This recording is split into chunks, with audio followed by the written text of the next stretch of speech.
तर काय म्हणते बे पोट्टांनो, तर मी बहुत दिवसानं व्हिडिओ बनवता. नाच कायसाठी बनवता माहीत आहे का? आमच्या गावी आला आहे हनुमान. तर हनुमानला पाहून न्यू भिवून तिकडंच आहे उभी. आणि इकडं मी येऊन समोर पाहतो तर इकडं दैविक घेऊन मस्त भिवत आहेत त्याला.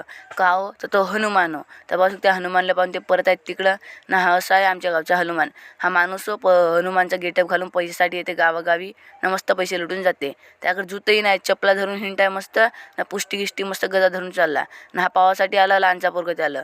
मग मी त्याला पावासाठी मस्त सरावर आलो, कारण की दैविक मस्त भिवत होता. पाहू शकता दैविक मस्त भिवत होता आणि तरी त्याला पाहिजेच होता. मग तो आमच्या घरी येत होता, तर त्याला पाहून हे मस्त भिवत भिवत आमच्या घरी परत आला आमच्या घरी. आणि मग हनुमान आमच्या घरी येते आणि मग आमच्या घरी आल्यावर मी खाली जातो पावासाठी. तर तो आमच्या घरी येऊन पैसे नाही मागत, तो का मागत आहे तर तुम्हीच ऐका आपल्या तोंडाना. सुपारीच्या बारा थोडीशी लगभग खरा त्या तोंडात टाकायला चहा पिलो पाहिजे तुला है बडा मग पैसा बडा जीव